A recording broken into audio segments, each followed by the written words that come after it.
LG electronics IPO, आइए समझते हैं इसमें अप्लाई करना है कि नहीं है। और जीएमपी में बहुत तगड़ा उछाल आया है, करीब 3x जीएमपी इंक्रीज हो गया है। आइए उसको भी पूरा डिटेल में समझते हैं।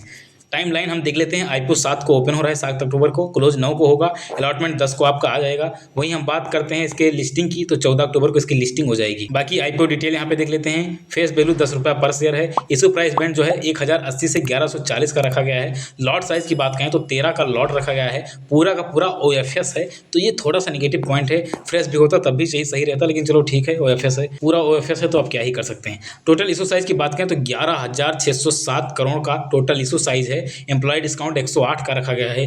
बुक बिल्ड इशू आईपीओ है, बीएससी एनएससी पे इसकी लिस्टिंग होगी। बाकी एक लॉट लेने के लिए रिटेल को या किसी को भी एक लॉट लेने के लिए 14,820 रुपये इन्वेस्ट करना होगा। बाकी आपको जितना लॉट लेना है उसके अकॉर्डिंग कैलकुलेट कर लेना कि आपका कितना पैसा लगने वाला है। अब एलजी कंपनी करती क्या है, फाइनेंशियल क्या है, ग्रोथ है भी कि नहीं, उसको समझते हैं। हालांकि मुझे एलजी कंपनी के बारे में बताने की ज़्यादा जरूरत नहीं है, क्योंकि एलजी कंपनी के बारे में सबको पता है यार, एक बच्चा से लेकर सबको पता होता है। बट फिर भी मैं बता देता हूँ, ये consumer durables and home appliance का सामान बेचती है। जैसे इलेक्ट्रॉनिक सामान हो गया एंड वाइट गुड्स हो गया, ये सारा कुछ एक कंपनी बेचती है। जैसे मैं बात करूँ मेजर बिजनेस का, इनका तो टीवी हो गया, एसी हो गया, और आपका फ्रिज यानी रेफ्रिजरेटर हो गया, वॉशिंग मशीन हो गया, माइक्रोवेव हो गया, ये सारा कुछ ये एलजी इंडिया का खुद का पर्सनल ब्रांड है, जिसके अंदर ये सारा कुछ बेचते हैं। एयर सोल्यूशन, होम इंटरटेनमेंट, बहुत सारी चीज़ें बेचते हैं दोस्त। तो मैंने मेन जितना चीज़ें था सबको कवर कर दिया हूँ। बाकी अब इसके सेक्टर की ग्रोथ की बात करते हैं। तो देखिए दोस्त, इंडिया में डिमांड कंटिन्यूसली बढ़ रही है। क्यों बढ़ रही है, रीज़न आपको पता है कि मिडिल क्लास लोग जो है एलजी का सामान बहुत ज़्यादा खरीदते हैं। आप देखे होंगे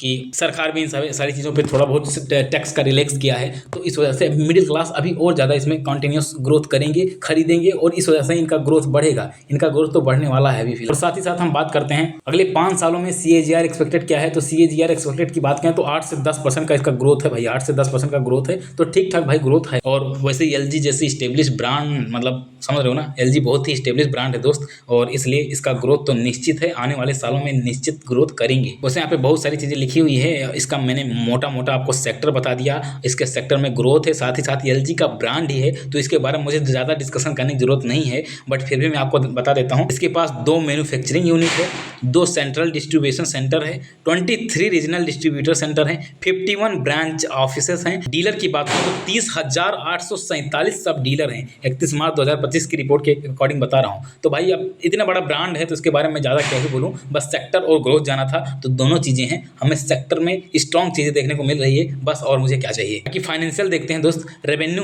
2023 में 20,108 करोड़ का रेवेन्यू हुआ था। 2024 की बात करें तो 21,557 करोड़ का रेवेन्यू हुआ, मतलब रेवेन्यू में ग्रोथ देखने को मिला। 25 की बात करें फिर रेवेन्यू बढ़ा, 24,630 करोड़ का हुआ। वहीं मार्च से जून की बात करें तो इनका रेवेन्यू कितना हुआ है, 6,337 करोड़ का हुआ है। तो रेवेन्यू भाई हर साल इंक्रीज हो रहा है और तगड़ा रेवेन्यू बढ़ रहा है।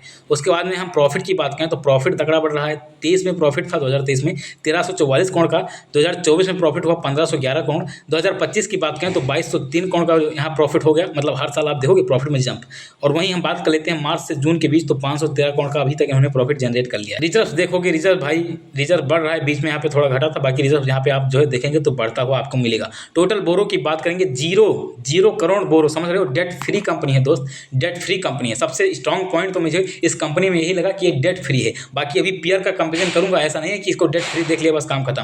आओ इंडिकेटर देखते हैं और उसके बाद हम पीयर कंपेरिजन करते हैं। आरओसी करीब 43% है, रिटर्न ऑन नेटवर्थ 37% है, पेट मार्जिन करीब 9% का है, ठीक ठाक है, पेट मार्जिन ठीक ठाक है भाई। प्राइस टू बुक वैल्यू 13 का है दोस्त। ईपीएस की बात करें तो 30 का ईपीएस, और पी की बात करें 37 का पी। बाकी आइए पीयर कंपेरिजन करते हैं। यहाँ पे पूरा अपडेटेड टेबल लेकर आया हूँ बना के। एलजी इलेक्ट्रॉनिक्स का आप ईपीएस देखोगे तो 32.46 का जो है ईपीएस इसका है। बाकी और सारी कंपनियों का कम है, सबसे ज़्यादा इसी का है ईपीएस, और किसी का ज़्यादा नहीं है ना, और सबका ही कम है, इसका ईपीएस ज़्यादा है। स्ट्रॉन्ग पॉइंट इसको फिर मिल गया। नेट एसेट वैल्यू की बात करें तो वो थोड़ा कम है यहाँ पे, और सारों का जो है ज़्यादा है, और इसका आई थिंक कम है। चलो कोई ना, पी की बात करते हैं। पी भाई देखोगे बढ़िया फेयर वैल्यू पे अपना आईपीओ रहा है। पी देखोगे बढ़िया है, पी इनका 37.69 का है।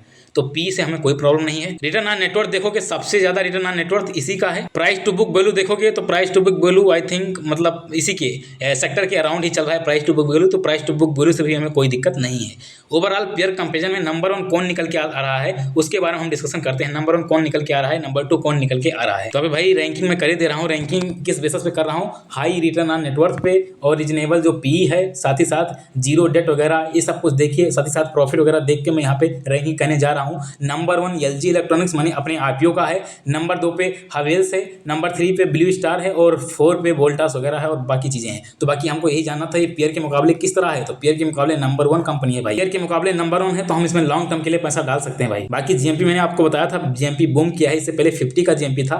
आई थिंक कुछ जगह पे 160 चल रहा है, मैंने बहुत सारी वेबसाइट पे देखा 160। बाकी मैं सबसे ज्यादा इसी पे चेक करता हूँ इन्वेस्टोग्रेन पे, तो यहाँ पे 150 का जीएमपी चल रहा है भाई। इसके अकॉर्डिंग करीब 13% का लिस्टिंग गेन मिल सकता है। बाकी अभी इसके लिस्टिंग में टाइम है और अभी क्लोजिंग में टाइम है 9 अक्टूबर को क्लोजिंग है, तो अभी टाइम है दोस्त। अब आइए फाइनल वर्डिक्ट की बात करते हैं कि इसमें करना क्या है। तो देखो पहली चीज, लॉन्ग टर्म के लिए जिनको अप्लाई करना है अप्लाई कर सकते हो। मैं पर्सनली इसमें लॉन्ग टर्म के लिए तगड़ा पैसा डालने वाला हूँ। पहली चीज लॉन्ग टर्म के लिए इसमें तगड़ा पैसा डालने वाला हूँ। बस नेगेटिव इसका यही पॉइंट है कि ये पूरा पूरा OFS ला रहे हैं, फ्रेश होता तो ज़्यादा सही रहता, बट चलो ठीक है कोई ना। लेकिन इसमें लॉन्ग टर्म के लिए मैं पैसा डालने वाला हूँ। ब्रांड वैल्यू और साथ ही साथ इसका आपने अभी पेयर वगैरह कंपेरिजन देखा मैं ना, देखा कितना स्ट्रॉन्ग चल रहा है, तो उसके मुकाबले मुझे लग रहा है कि इसमें मुझे लॉन्ग टर्म के लिए पैसा डालना चाहिए। बाकी आप अपने हिसाब से जो भी करना होगा करिएगा। बाकी शॉर्ट टर्म यानी लिस्टिंग गेन के लिए बात करूँ तो लिस्टिंग गेन के लिए आपको अप्लाई करना है तो बिल्कुल अप्लाई कर सकते हो। 10% से प्लस का जीएमपी रहे लास्ट डे तक, 9 अक्टूबर तक 10% से प्लस का जीएमपी रहे, तो इसमें आप जो है अप्लाई कर सकते हो, अप्लाई मार सकते हो भाई। लिस्टिंग गेन के लिए भी अप्लाई कर सकते हो, तो ये लिस्टिंग गेन के लिए भी अप्लाई है, करने लायक आईपीओ है, साथ ही साथ लॉन्ग टर्म के लिए है। बस लिस्टिंग गेन के लिए क्राइटेरिया आ जाता है कि 9 अक्टूबर तक आपको वेट करना है, 9 अक्टूबर को देखना, 10% से ऊपर जीएमपी रहता है तो बिल्कुल आप इसमें अप्लाई मार सकते हैं। बाकी लॉन्ग टर्म वाले तो बिना जीएमपी देखे भी इसमें अप्लाई मार सकते हैं। तो आज की वीडियो पे समाप्त करते हैं। ऐसे ही शानदार कंटेंट के लिए चैनल को सब्सक्राइब करो। मिलते हैं अगले वीडियो में, तब तक के लिए जय हिंद, वंदे मातरम।